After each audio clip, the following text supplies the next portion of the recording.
moi. Comment rendrais-je à l'Éternel Dieu tout ce qu'il a fait pour moi? Est-ce que tu peux acclamer plus fort que ça le Seigneur des Seigneurs?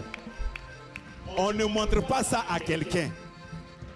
Dimanche, quand nous on vient là, on commence notre show. Si on te demande, tu dis je ne connais même pas. Moi j'ai appris ça comme ça. Amen. Les absents ont tort. Ancien Jean-Louis, merci beaucoup. Merci à Worship. Nous allons poursuivre ce soir. Et si tu veux, tu peux enregistrer le message. Comme également nos frères et sœurs, nos frères du service de communication l'enregistrent. Que Dieu vous bénisse. Moi j'ai pris le temps aujourd'hui de m'écouter. Et ça m'a encore fait du bien. Amen. Amen. Parce que généralement, quand on parle de reconnaissance, les gens pensent qu'on va venir dire, va vider ton compte, casse ton compte, fais ceci.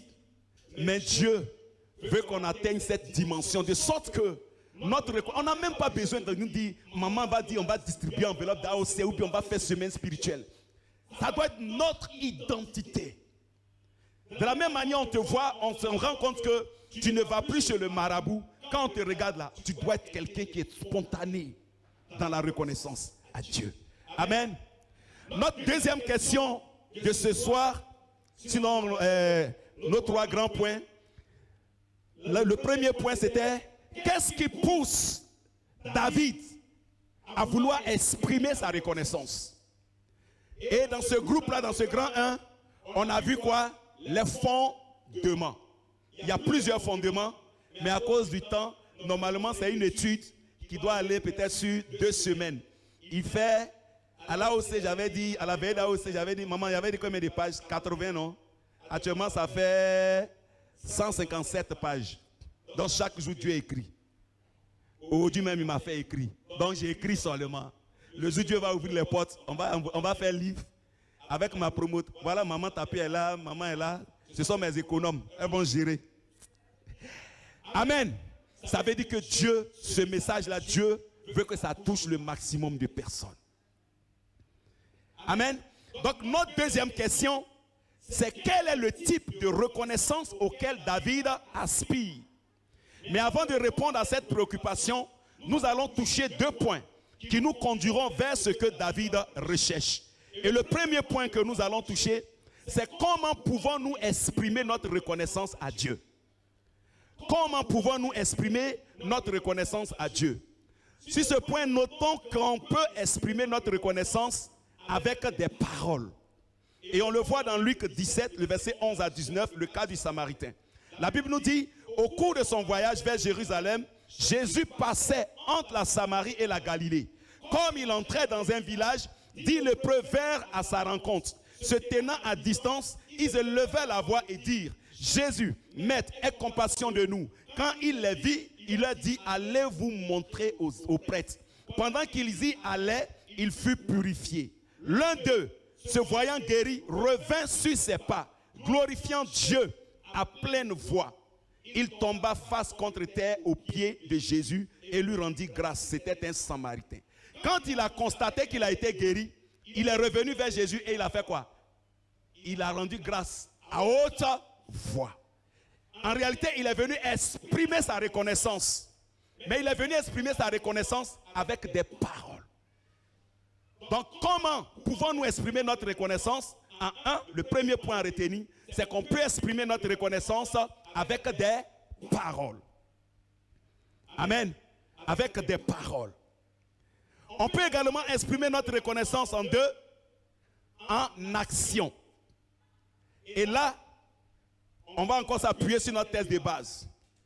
On peut exprimer en 1, notre reconnaissance avec des paroles, en 2, avec des actions. La première action que nous notons se trouve dans le psaume 116, dans notre thèse de base, le verset 8 au verset 9. David dit, tu m'as sauvé de la mort. Tu as essuyé mes larmes. Tu m'as empêché de tomber. C'est pourquoi je marcherai sous le regard du Seigneur sur la terre des vivants. Je marcherai sous le regard du Seigneur sur la terre des vivants. Donc la première action que nous relevons à partir de notre thèse de base, c'est marcher sous le regard du Seigneur. Marcher sous le regard du Seigneur. C'est l'aimer. C'est être en de bons termes avec lui. C'est demeurer dans sa présence. C'est rester fidèle à ses préceptes et à ses ordonnances. C'est fuir tout ce qui l'attriste et tout ce qui ne l'honore pas. C'est faire tout ce qui le réjouit. C'est ne pas le tromper. En effet, détester son bienfaiteur, c'est de l'ingratitude. Quelqu'un qui t'a fait du bien, le détester, c'est de l'ingratitude. C'est pourquoi David dit à l'entame du chapitre de notre texte de base, il dit « J'aime l'Éternel ». Ce n'est pas en vain que David le dit. Il sait que quelqu'un qui t'a fait du bien, tu ne dois pas le détester. Si tu détestes ton bienfaiteur, c'est de l'ingratitude. Quelqu'un qui te donne le souffle de vie, quelqu'un qui pourvoit à tes besoins. Pendant que toi tu ronfles, lui il veille sur ta maison parce qu'il ne dort ni ne sommeille. Donc le détester, c'est de l'ingratitude. Amen. Aller en guerre contre son bienfaiteur, c'est de l'ingratitude. Faire des choses qui blessent son bienfaiteur, c'est de l'ingratitude. Se séparer ou oublier son bienfaiteur, c'est de l'ingratitude. Manquer de respect à son bienfaiteur en le trompant, en lui mentant, c'est de l'ingratitude. C'est pourquoi également David dit avec insistance, au verset 14 et au verset 18, il dit « J'accomplirai mes vœux envers l'Éternel en présence de tout son peuple. » Il sait que mentir à Dieu, tromper Dieu, c'est de l'ingratitude. Donc marcher sous le regard de Dieu, c'est être constamment dans sa présence. C'est faire tout ce qui le réjouit. Donc un chrétien qui vit dans le péché, tu es ingrat vis-à-vis de Dieu. Parce que ce sont des choses qui frustrent Dieu. Ce sont des choses qui le blessent. Ce sont des choses qui l'attristent. Amen. Quand il a ouvert mes yeux là-dessus, il a dit, mais Seigneur, c'est que toute ma vie là même, j'ai été ingrat. Vous voyez, reconnaissance là, regardez à quel niveau Dieu nous amène. Quand tu mens, c'est de l'ingratitude. Quand tu fais de fausses promesses à Dieu que tu ne les tiens pas, tu le trompes et tu l'attristes. C'est de l'ingratitude. Voilà pourquoi David dit, j'accomplirai quoi? Mes vœux, mes promesses. Parce qu'il sait que on ne doit pas tromper, on ne doit pas mentir à son bienfaiteur. Donc si ta vie est une vie de péché, tu es un chrétien ingrat vis-à-vis de Dieu. Voilà pourquoi Jésus dit dans Matthieu 7, les gens disent, non, on a guéri les malades, on a fait ceci. Il dit, je ne vous ai jamais connu. Vous qui commettez, parce que ce sont des personnes ingrates. Il ne se reconnaît pas en ces personnes. Amen. Amen. Donc la première action, c'est que ta vie doit être en conformité avec la parole de Dieu. Ta vie doit être une vie qui honore le Seigneur. Devant les hommes, devant tes frères et sœurs en Christ, dans ton service, là où personne ne te voit, la nuit, dans des coins sombres, comme dans les coins éclairés, ta vie doit honorer le Seigneur. Si ta vie ne l'honore pas, tu es ingrat vis-à-vis de Dieu. Parce que tu fais des choses, lui qui est ton bienfaiteur, lui qui combat pour toi, lui qui répond à tes besoins, tu fais des choses qui l'attristent et qui le frustrent. Amen. Deuxième action, on le voit toujours dans le Psaume 116, le verset 13. David dit, je lèverai la coupe de la victoire. Je lèverai la coupe de la victoire. Il était dans un combat où la mort était à ses trousses. C'était un combat spirituel. La mort était sur le point de l'emporter. Mais quand l'Éternel l'a secouru, il dit cette victoire qu'il a remportée, il va élever cette coupe-là. Donc la deuxième action, c'est rendre témoignage des bienfaits de Dieu. Élever sa coupe, c'est présenter ou faire voir sa coupe. C'est faire connaître aux autres ce que Dieu a fait pour nous. C'est rendre témoignage des bienfaits de Dieu autour de nous. En effet, chers bien-aimés, rendre publiquement témoignage des bienfaits de Dieu est une forme d'expression de reconnaissance. Et ça, il faut qu'on le retienne. Parce que rendre témoignage, c'est parler en bien de notre bienfaiteur autour de nous. C'est présenter la personne de notre bienfaiteur. c'est montrer à ceux qui nous entourent qui est notre bienfaiteur. Celui qui m'a guéri là, voilà ce qu'il est. Voilà qui il est. Il s'appelle Jésus. Il est le Fils de Dieu. Donc quand tu rends témoignage, tu présentes ton bienfaiteur. Amen. C'est présenter ce dont il est capable. Malheureusement, nous constatons aujourd'hui que les témoignages se font de plus en plus rares dans l'église. Très rares même dans l'église.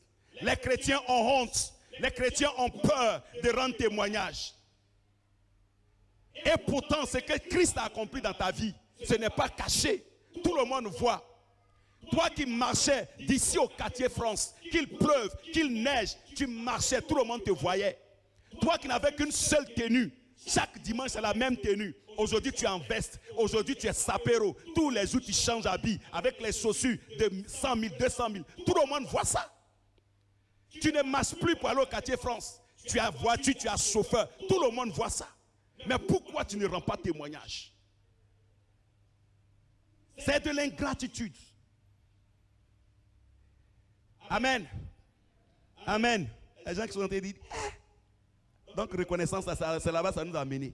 Jésus nous dit dans Marc 15, 16, il dit, allez partout le monde entier, annoncer la bonne nouvelle. Il ne nous dit pas de cacher la bonne nouvelle. Il dit d'annoncer la bonne nouvelle au monde entier. Ça veut dire que le monde entier, tous ceux qui nous entourent, au-delà de notre lieu d'habitation, doivent savoir ce que Christ fait, doivent savoir qui est Christ, ce Dieu qui nous a transformés, ce Dieu qui nous a sortis de la mort, ce Dieu qui nous a sortis des griffes de Satan, ce Dieu qui nous a ressuscités alors que nous étions morts. Ce Dieu-là, on doit le faire connaître. Pourquoi sommes-nous ingrats? On a peur de rendre témoignage. Pourquoi? David dit, je lèverai la coupe, ma coupe de victoire. Tout le monde verra cela. Tu ne rends pas témoignage et pourtant Dieu t'a béni. C'est-à-dire, toi, on doit te voir, mais ton bienfaiteur, tu l'enterres. C'est de l'ingratitude. Regardez par exemple, quand une autorité vient offrir une école ici, on fait quoi? On fait boucan sur les chaînes de radio, on fait boucan au maximum. Même pour ceux qui n'étaient pas là, on fait pancarte. N'est-ce pas? On dit telle date, don de, pour que tout le monde puisse voir. C'est un témoignage. Pourquoi tu as honte de rendre témoignage? Tu as peur de rendre témoignage. Le Dieu que tu sais, il est plus fort que les sorciers. Le sorcier va faire quoi? Tu as rendu témoignage, il va faire quoi? Rien ne peut t'arriver sans que Dieu ne l'ait autorisé. Ne l'oublie pas. Souvent on prononce les paroles mais on ne les vit pas. Le Dieu que nous servons, il est au-dessus de tout. Et moi je peux affirmer, confirmer que si je ne vis plus, je vis, ce n'est plus moi qui vis, mais c'est Christ qui vit en moi. Christ ne peut pas vivre en moi et puis le sorcier va danser bébé devant moi. Tu as peur de rendre témoignage. Pourquoi? Pourtant Dieu t'a béni. C'est de l'ingratitude. Et Dieu veut que ça change. Comprends ceci. La honte et la peur sont des armes puissantes que Satan utilise pour nous empêcher de rendre témoignage des bienfaits de Dieu. Car il sait que rendre témoignage, c'est présenter la personne de notre bienfaiteur, sa puissance et sa gloire. Et ça, Satan n'en veut pas du tout. Avoir honte de rendre témoignage, c'est donc une forme de soumission au diable. Avoir honte, là, c'est une forme de soumission au diable. C'est pourquoi Jésus dit, celui qui aura honte de moi sur cette terre, j'aurai aussi honte de lui devant mon Père. C'est écrit. Marc 8, le verset 38. Il le dit clairement. Lève-toi et rends témoignage. Christ t'a béni, rends témoignage. Quand le dimanche je vous ai rendu témoignage de ce frère, ça vous a édifié, ça vous a fait du bien. Si j'avais caché ça, ça allait vous faire du bien. À travers ton témoignage, Dieu veut opérer dans la vie de quelqu'un. À travers ton témoignage, Dieu veut sauver. À travers ton témoignage, Dieu veut restaurer. Quelle est ton identité? Ça dépend de ton identité. Si tu sais qui tu es, tu sais qui vit en toi, tu vas rendre témoignage. Il dit, allez et annoncez la bonne nouvelle. Jésus n'a pas dit cacher la bonne nouvelle. Présenter ce qu'on est devenu et cacher, je l'ai dit, c'est de l'ingratitude vis-à-vis de Dieu. Amen. Amen. Paul dit Dans Romains 1,16, je n'ai point honte de l'évangile, car c'est la puissance de Dieu pour le salut de quiconque croit. Je n'ai pas honte de rendre témoignage parce que c'est une voie que le Seigneur peut utiliser pour sauver des personnes, pour édifier des personnes autour de moi. Amen. Amen. La troisième action, c'est apporter des dons en nature et en numéraire. À ce sujet, nous notons que David est en réflexion. Quand il dit comment rendrai-je, il est en réalité en réflexion. Car il ne veut pas exprimer sa reconnaissance avec n'importe quelle offrande. David est conscient d'une chose. Il sait que le Dieu de qui il a reçu est un Dieu particulier et spécial. Il sait aussi qu'on offre à une personne particulière et spéciale ce qui est particulier et spécial. Il sait qu'on offre à quelqu'un de grand ce qui est grand. Il sait qu'on offre à une personne de qualité ce qui est de qualité. David sait qu'on offre à une personne de valeur ce qui a de la valeur. Ce qui nous amène au point suivant. Quel don et parole apporter pour exprimer notre reconnaissance à Dieu, à ce Dieu grand et particulier. Quel don et parole apporter pour exprimer notre reconnaissance à ce Dieu grand et particulier. Au niveau des dons en nature et en numéraire, on va lire Genèse 8, le verset 20 que nous connaissons. La Bible nous dit, Noé bâtit un autel à l'Éternel. Oh Seigneur, merci. Il prit de toutes les bêtes pures et de tous les animaux purs et il offrit des holocaustes sous l'autel. On voit Noé exprimer sa reconnaissance à Dieu. Et cette reconnaissance a été agréée par le Seigneur. A été agréée par le Seigneur. Donc à partir de son exemple, nous allons voir quelques caractéristiques de ce que nous devons apporter. Et la Bible nous dit, Noé prit de toutes les bêtes pures. Deux mots, toutes et pures. Toutes montrent la quantité que Noé a apportée. On dit toutes les bêtes, tous les oiseaux, il a pris. Ça montre la quantité de l'offrande, de ce que Noé a apporté pour exprimer sa reconnaissance à Dieu. Pur montre, quant à lui, la qualité de ce que Noé a apporté. Noé a apporté en quantité, mais aussi en qualité, chers bien-aimés. Donc la première caractéristique, c'est la quantité. L'autre sens de l'expression rendre à quelqu'un, on l'a vu le dimanche, c'est restituer à quelqu'un ce qui lui appartient. Et le psaume 65, le verset 9 nous dit, Dieu visite la terre et il lui donne l'abondance. Job 5, 9, il dit, il fait des choses grandes et insondables, des merveilles sans nombre. Dieu fait des choses grandes et insondables, des merveilles sans nombre. Ce qui nous dit que Dieu, quand il nous donne là, il nous donne en abondance. Il nous donne sans retenue. Il nous donne sans réserve.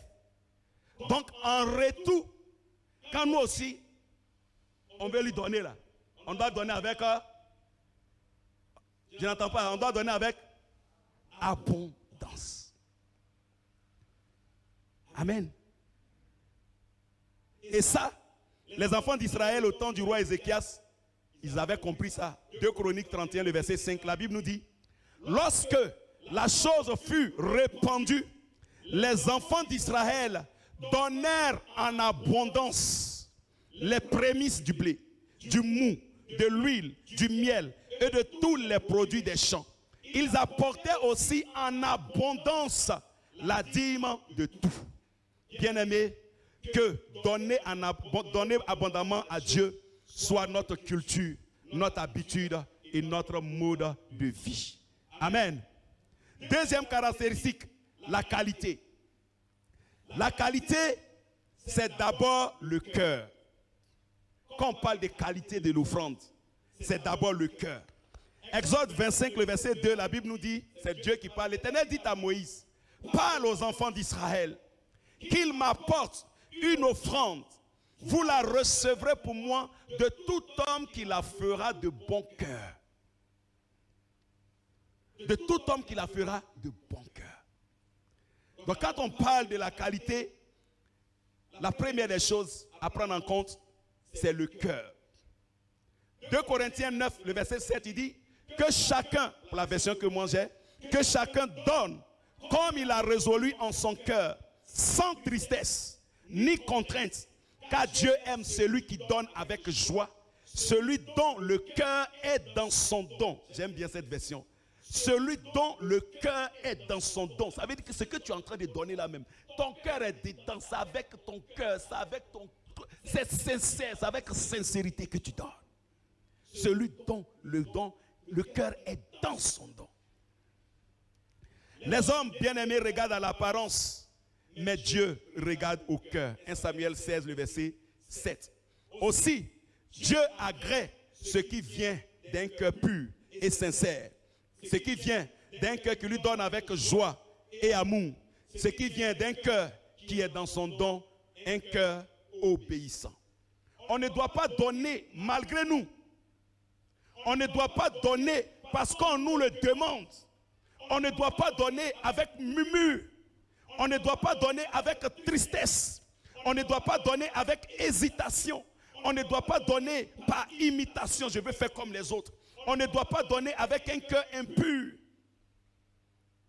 Notre cœur doit être pur lorsque nous donnons à Dieu.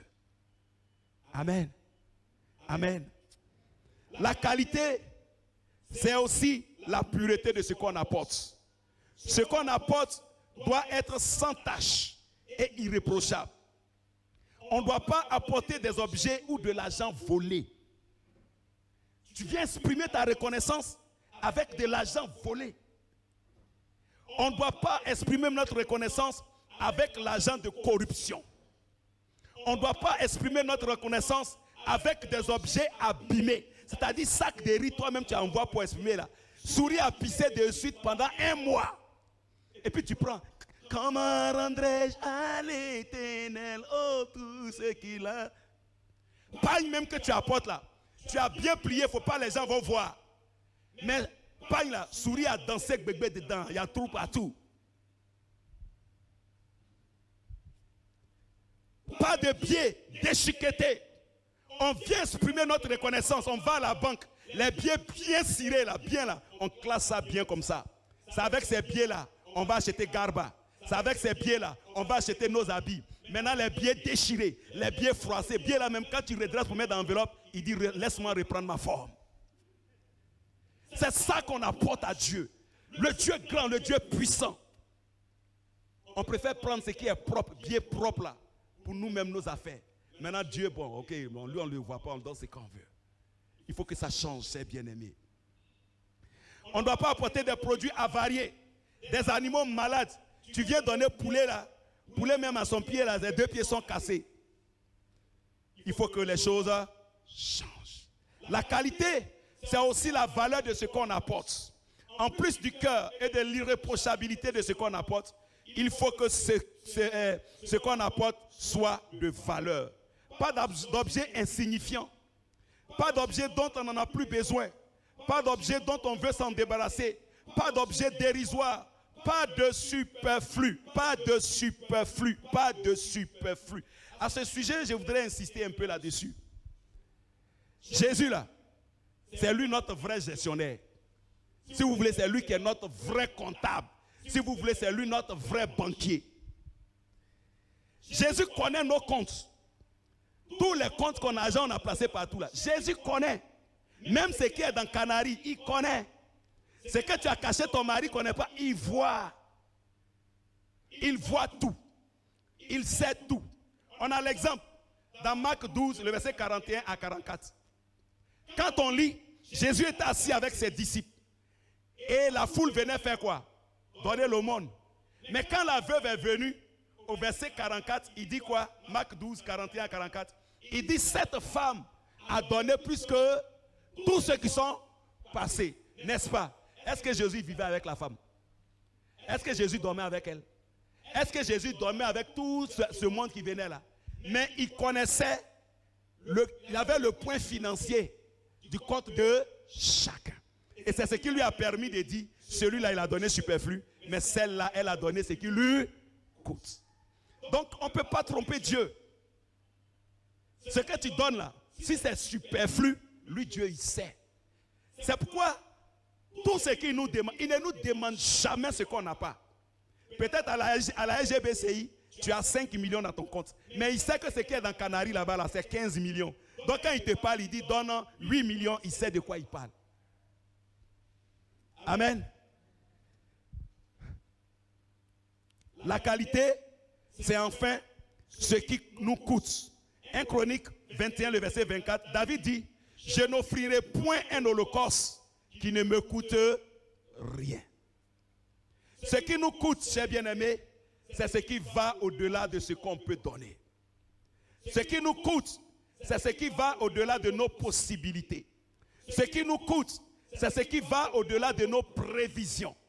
Ce qui nous coûte, c'est ce qui a une valeur au-dessus de celle accessible à un grand nombre de personnes. Ce qui nous coûte, c'est ce qui fait appel à un sacrifice. Et ce sacrifice-là peut être volontaire, comme je l'ai dit, dans Marc 12. La veuve, personne ne lui a demandé. Elle-même, elle s'est levée et elle a donné ce qui était vital pour elle. Tout ce qui lui restait, elle s'est levée, elle allait donner.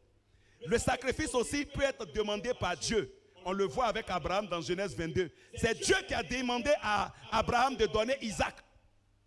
Abraham de lui-même ne s'est pas levé pour aller offrir Isaac. Mais Dieu lui a demandé cela. Et ça, c'était un sacrifice. Ce qui nous coûte, c'est ce qui est le fruit de notre dur labeur. Et non ce qui appartient à autrui.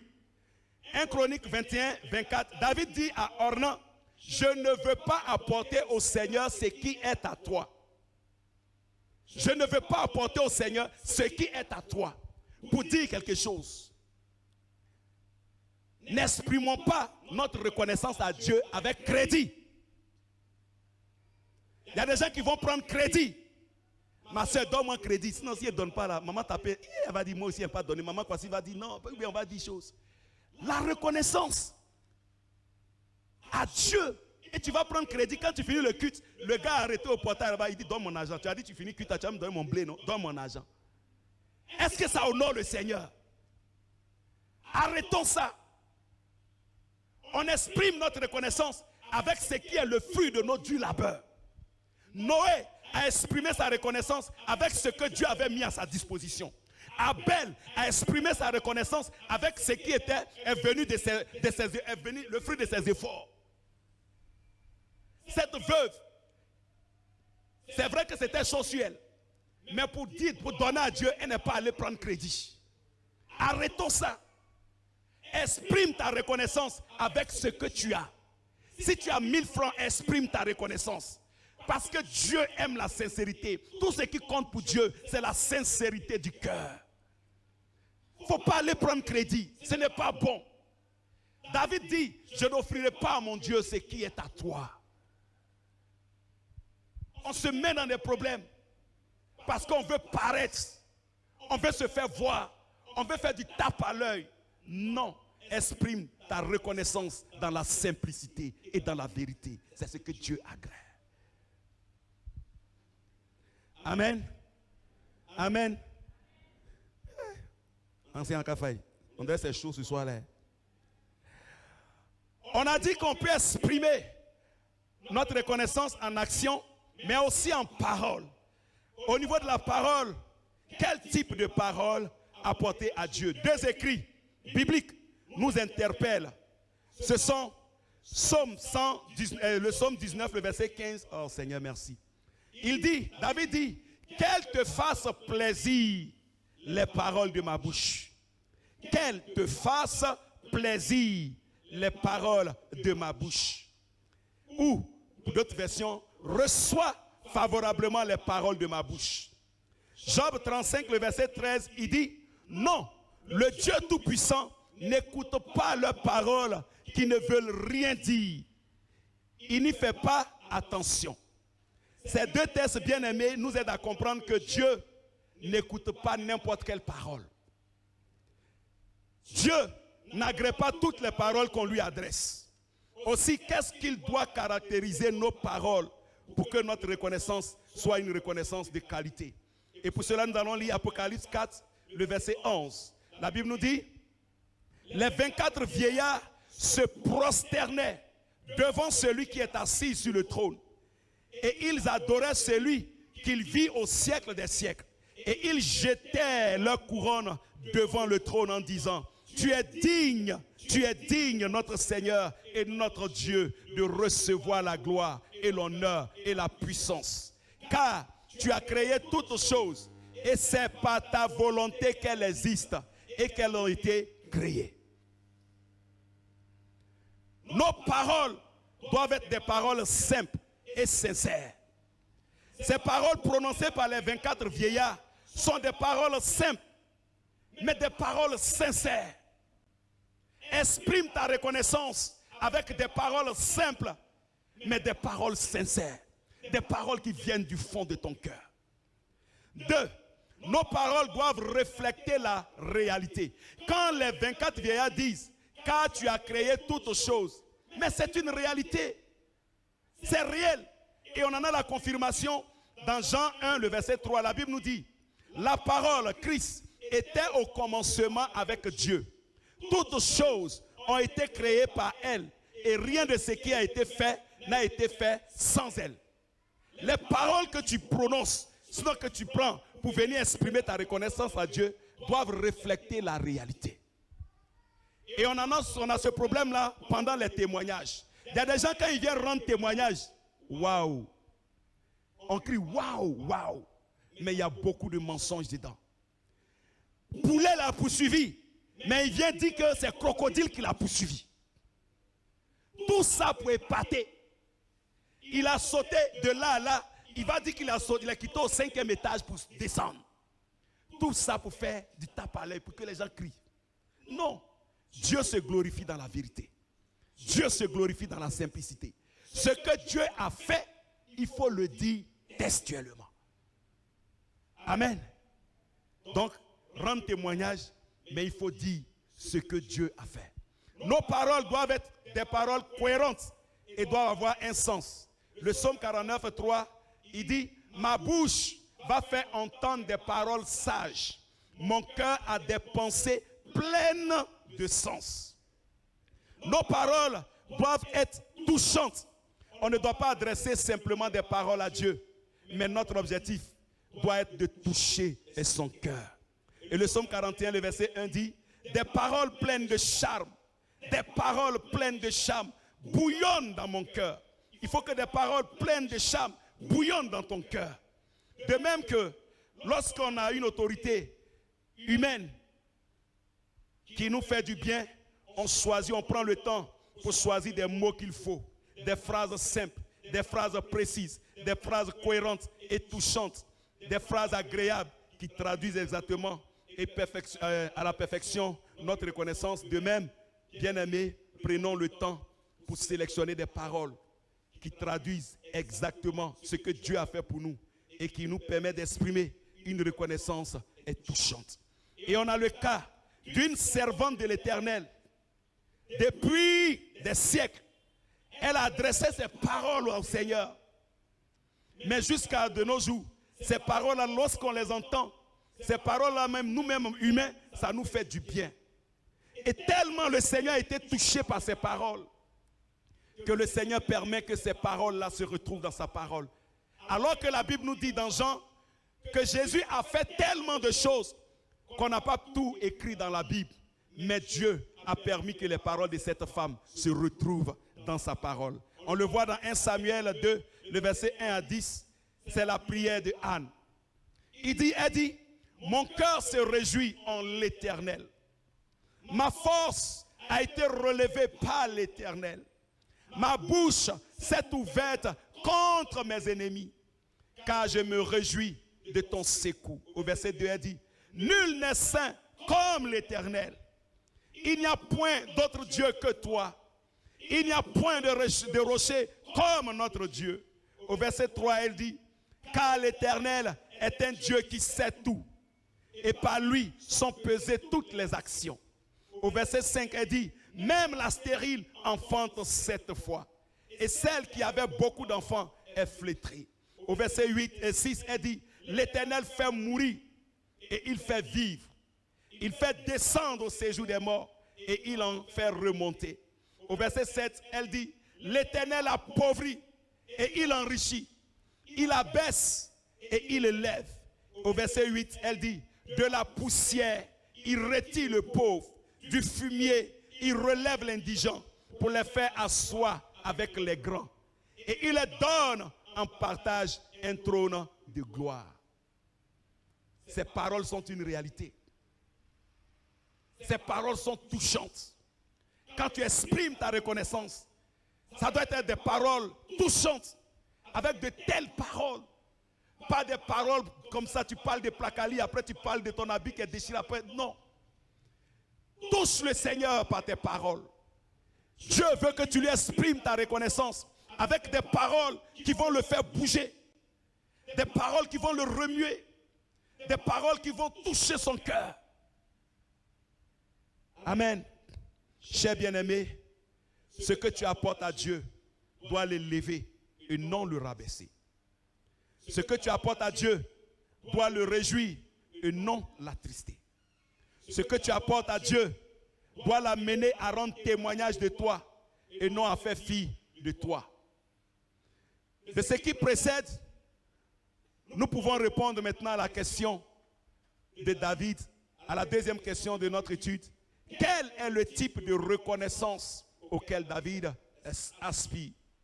David aspire simplement à une reconnaissance qui ne souffre d'aucun reproche en termes de qualité et de quantité. Il aspire après une reconnaissance digne du rang de celui de qui il a reçu. David aspire après une reconnaissance de bonne odeur.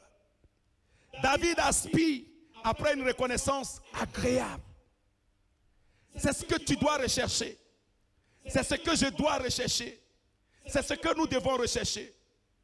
Il ne s'agit pas de dire non, c'est un culte de reconnaissance, c'est un culte d'action de grâce. Non. Mais quand que ta vie soit une vie de reconnaissance. N'attends pas que le pasteur Julien décrète un dimanche d'action de grâce. N'attends pas la fête d'AOC. Mais regarde ce que Dieu fait chaque jour pour toi.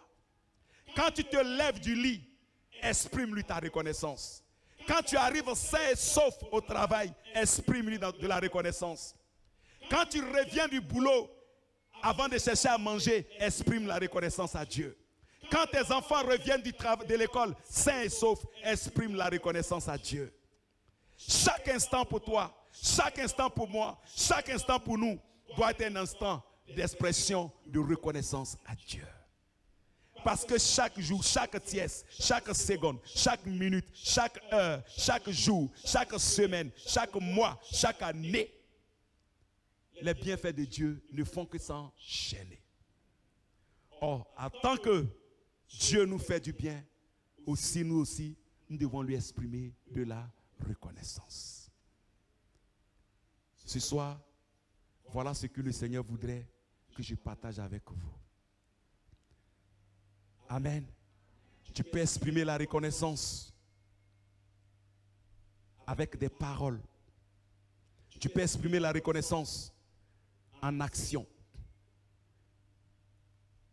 En action, ta vie, la qualité de ta vie est une expression de reconnaissance à Dieu.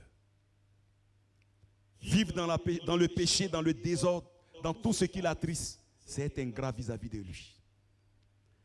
Tu dois rendre témoignage. C'est pourquoi j'insiste. Dieu a fait quelque chose dans ton foyer. Dieu a fait quelque chose pour tes enfants. Dieu a opéré quelque chose dans ta vie. Viens rendre témoignage. Tu verras que à travers ce témoignage-là, d'autres portes vont s'ouvrir dans ta vie. Non seulement ça va faire du bien au peuple de Dieu, mais Dieu va agir. Regardez, Marc 16, le verset 20. Quand Jésus a dit à ses disciples, allez, et qu'ils se sont levés pour aller annoncer la bonne nouvelle, la Bible nous dit quoi? Il était avec eux et il faisait quoi? Il confirmait sa parole par des miracles et des prodiges. Rends témoignage et tu verras que Dieu accomplira des prodiges dans ta vie. Aussi, on peut apporter des offrandes à Dieu, mais pas n'importe quoi. De même qu'on ne peut pas apporter n'importe quoi à un président, à une autorité humaine, on ne doit pas apporter n'importe quoi à Dieu. On doit apporter ce qui nous coûte. On doit apporter ce qui est pur. On doit apporter avec abondance. Ne soyons pas avares vis-à-vis de Dieu. Donnons avec abondance. Ce qu'on donne, on va le voir prochainement. On ne donne pas à un homme. On donne à Dieu. Et quand le Seigneur a ouvert mes yeux là-dessus, j'ai compris pourquoi, me concernant, j'ai perdu beaucoup de bénédictions. Je me plaignais. Je murmurais. Je pensais que c'était à un homme que je donnais. Je pensais que c'était à l'ancien Inon que je donnais. Je pensais que c'était au pasteur Kwasi Julien que je donnais. Mais quand le Seigneur a ouvert mes yeux, il m'a posé une seule question. Il dit, qu'est-ce que j'ai dit dans Malachie 3? Je dis, Seigneur, tu as dit, apportez à la maison du trésor. La deuxième question qu'il me pose, maman t'appelle le Seigneur merveilleux, il me pose question pour m'amener à comprendre. Il dit, très bien. La deuxième question que je te pose, la maison du trésor là, c'est pour ton pasteur ou bien c'est pour moi? J'ai dit, c'est pour toi. Il dit, alors, pourquoi refuses-tu de me donner? Chacun rendra compte. Je t'ai parlé, il faut obéir. Le gestionnaire, il n'est qu'un intendant. L'intendant rendra compte. Donc chacun va rendre compte. Fais ta part. Lui aussi, il fait sa part. Mais quand tu refuses de donner, tu fais du mal à un homme? Non. Et quand il m'a dit ça, j'ai fondu en larmes, ça a brisé mon cœur. 36 ans de conversion. C'est cette année que j'ai compris cette réalité. Peuple de Dieu, on perd les grâces de Dieu. On oublie ces genres de choses. Dieu nous aime. Dieu nous aime. Dieu nous aime. Il aime la reconnaissance. Il y a des avantages. Mais ce soir, je voudrais que chacun de nous, on ait le temps pour parler à Dieu. Tout ce que Dieu a fait pour ta maison. Tout ce que Dieu a fait pour toi. Aujourd'hui, tu as quel âge? Quand tu es né, il y a combien de personnes qui sont nées dans le monde? Il y a combien qui vivent, qui ont ton âge? Le travail que tu as, il y a combien de personnes qui l'ont? Il y a des gens qui ont des diplômes plus élevés que ce que toi tu as, mais qui n'ont même pas le travail que tu as. Je l'ai dit le dimanche, il faut apprécier.